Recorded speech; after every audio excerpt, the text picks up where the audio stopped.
asset class returns in May. So I've talked previously about that tension of stimulus versus social distancing, and basically for May it was another month where stimulus gained ground. So another month for team stimulus there. And so in terms of the lay of the land on month-to-month returns, at the top of the table it was, well, the top half of the table really was anything with a semblance of risk premium in it, so pretty much risk on for risk assets.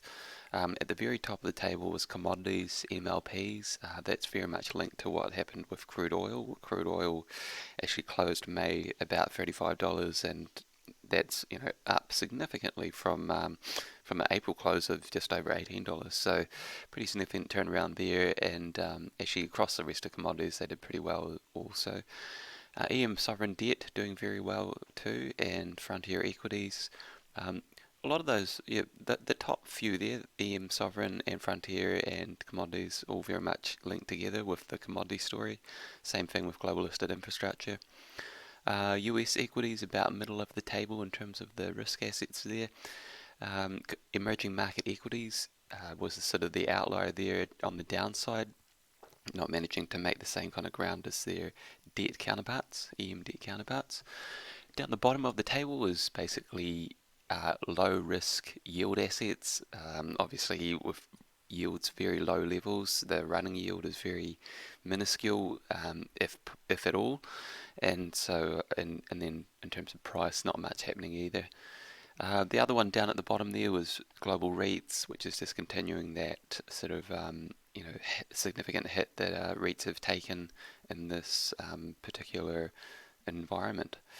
So that's basically the major developments there. I would also point out the VIX managed to close the month at 27.51, managed to drift down below that 30-point level. US 10-year Treasury yields closing at 0.65 for the month, which is basically unchanged compared to the start of the month. Very, very significant crunch and volatility for treasuries there, and certainly something to, I think, pay a lot of attention to in terms of whether whether or not, or sort of when that breaks in which direction. So keeping a close eye on that one. US dollar closed slightly down on the month at 98.34. Um, Basically the same story as Treasury yields. US dollar index was very tightly range bound for most of the month. Did make a little bit of a um, initial breakdown later in the month, so that's something to keep an eye on as well. Potentially providing a lead for what's going to go down on treasuries as well. Gold, that one was up slightly, close a month at 1731, only up 2.2%. And for all the hype that gold's getting, that's not quite measuring up to the hype just yet, but it's still early in the game. I mean, my view is that gold is perhaps just a little bit too overhyped. You look at ETF flows into gold, there's some pretty significant excitement about gold. The sort of standard line or the standard logic is that more QE equals gold goes higher.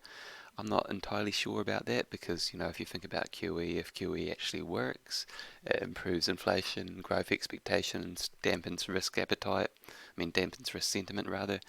And if you think about real yields, what that's going to do to real yields is push real yields actually higher, and that's a headwind to gold. But that's probably a topic to talk more deeply about on another session. In terms of the data and geopolitical developments of the month, May saw continued implementation of massive monetary easing across the globe and ongoing addition announcements of fiscal life support and reconstruction measures. So, again, it's that sort of, whether you want to call it economic life support or stimulus, probably it's going to end up being stimulus, more so when the economy gets opened back up. Data pulse, pretty harrowing hard data, but we did get a little glimmer with the Europe and US flash PMIs showing a slight rebound. And also China is continuing to show PMI results above 50. We just got the May result there, so and that's, I guess, providing a little bit of hope there in terms of, if you open the economy back up, then things do kind of snap back pretty quickly.